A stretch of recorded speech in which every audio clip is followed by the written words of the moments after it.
J'ai dépassé un peu les frontières du Kamouraska pour aller rencontrer Valérie Roy de Mamie Pataterie Gourmande à Saint-Roch-des-Aunais.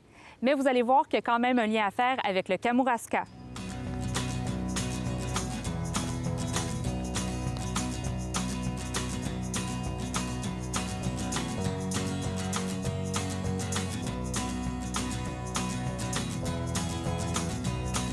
Salut Valérie! Salut Anne-Christine, comment ça va? Ça va bien, toi? Ça va très, très bien. Merci de m'accueillir ici à Saint-Roch-des-Aunais, à Mamie Pataterie Gourmande. Ça me fait un très, très grand plaisir, un très grand honneur de vous avoir avec nous aujourd'hui. Oh, c'est sympathique comme tout. Si on faisait un retour au début, Oui. Comment est né le projet de Mamie Pataterie Gourmande? Oh mon Dieu, voilà 8 ans. Wow, ça fait vraiment déjà, ça nous retourne Ça va très, vite? très loin, ça va très, très vite. Voilà 8 ans, écoute, Simon et moi, on cherchait un projet. Enfin, on avait un projet en tête, ouvrir quelque chose avec les produits locaux. On est tous les deux de Montréal. Et puis, on était en Asie, sac à dos. On rencontre quelqu'un qui vient du coin puis il nous dit « Hey, pourquoi tu n'achètes pas mon resto? » Bla, tout ça.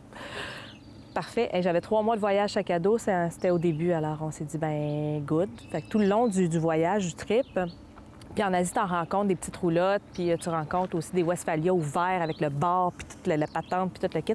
Fait qu'on s'est mis à dire, OK, Saint-Jean-Port-Joli, cantine du terroir, hamburger avec les fromages du coin, du bison, blabla, tout ça. On connaissait le coin un petit peu, mais bon, fait qu'on s'est mis à imaginer, puis à partir sur notre trip, et puis voilà. Alors, très, très vacances. Mais tu ne connaissais pas l'endroit, là. Tu viens de Montréal. Oui, mais... Tu n'étais jamais venu ici. Puis mamie, ici, n'était pas dans notre tête pantoute. OK? Alors, mais plus tard, on retourne à Montréal, commence à piler des sous. On se fait appeler par Isabelle, la sœur de Simon, qui est maintenant avec nous dans l'équipe. Elle est ma gérante à Saint-Roch. Elle me dit « Mamie est à vendre, la cabane. » Ça s'appelait déjà Mamie à l'époque. OK. Ben OK, on va aller voir. Casse-croûte, pas sûr, tu sais. Ah, ben finalement, ça s'est fait un week-end, c'était acheté. On est arrivé ici. Coup de foudre? Non, ben non. Il y avait beaucoup de travail puis beaucoup d'amour à donner sa cabane. Là. Mais le potentiel était là et c'était à très, très petit budget. Fait qu'on s'est dit, ben go, on va essayer. Si ça marche pas à la fin de l'été, ben on repart à la maison puis on continue la vie qu'on faisait déjà là-bas. Voilà, c'est ça. Et si on parle du menu, Oui. tu as parlé de produits d'ici, Oui. de produits locaux. Oui. Ben, écoute, Qu'est-ce qu'on retrouve comme menu? Avec les années, là, ça fait déjà 8 ans qu'on a Mamie et on s'est établi à Kamouraska l'année dernière.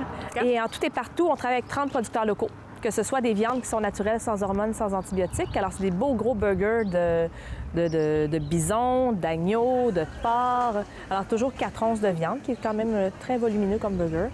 Les fromages du coin, le café, le miel, les herbes salées, la bière. Alors, 30 fournisseurs locaux. C'est vraiment trippant. Oui, puis il ne faut pas oublier votre poutine. Moi, je suis une amatrice de poutine. Oui. Vous faites vraiment d'excellentes poutines et très, très originales. Merci beaucoup. Qu'est-ce que vous avez un peu comme poutine? Écoute, comme frite, d'abord, je dois te dire que c'est la frite de Kamouraska. Alors, c'est Paul-André Michaud qui l'a fait pousser dans ses champs et qui la garde en caveau juste pour nous. Alors, pour Mamie, on a des caveaux plein de patates qui vieillissent là-dedans tout l'hiver et elle est réservée pour nous jusqu'à la fin de l'été. Ce qui veut dire qu'on n'a pas besoin de chercher des fournisseurs partout au Québec. Tu l'as dit tantôt, 8 ans ici à Saint-Roch-des-Aunais. Déjà, oui. Puis c'est notre deuxième année ans. à Kamouraska. Justement, je m'en vais vers le Kamouraska, à Kamouraska même. D'accord. Pourquoi avoir ouvert un restaurant à Kamouraska? On s'est fait offrir un local, puis on s'est dit, ben pourquoi pas? Il y avait déjà les travaux d'aqueduc ici à Saint-Roch. On s'est dit, ben écoute, on va l'essayer. Les travaux d'aqueduc, on sait très bien qu'il y a une baisse de clientèle.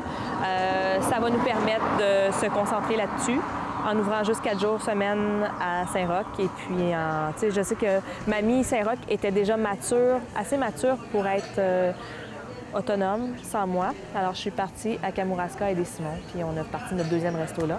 On a aussi engagé un chef qui est Madi. Madi est associé avec nous à Kamouraska cette année. Et si on revient au nom Mamie Pataterie Gourmande, tu l'as dit un peu tout à l'heure, c'était déjà le nom qui était accordé à l'ancien restaurant, mais pourquoi tu as gardé le nom? Y a-t-il un lien à faire avec ce que vous faites présentement? Bien, Anne-Christine, écoute, je t'explique un petit peu. Ça s'appelait Casse-croûte su Mamie. Hein? Su Mamie? Casse-croûte su Mamie. Alors, j'ai des images dans la tête. OK. Fait qu'on s'entend que c'était une cabane à patates, une petite roulotte qui fait le mets typique traditionnel, hamburger, hot dog, tu sais, standard, comme on rencontre sous le long de la 132. Et ça datait beaucoup. Fallait mettre beaucoup d'amour dans cette cabane-là. Alors, on a gardé le nom parce que on s'est dit, Simon et moi, tu sais, on arrive en région, on change change le nom, bien, c'était déjà connu un peu. Oui, c'est ça, garder peut-être la même clientèle aussi pour que les gens se retrouvent. Ben oui, mettons. Mais on a dit, OK, on va garder Mamie, mais on va l'adoucir et le rajeunir et le mettre plus actuel et puis le pimper au bout, là. Fait que Mamie, pataterie gourmande. Alors, on est une pataterie, une cantine du terroir.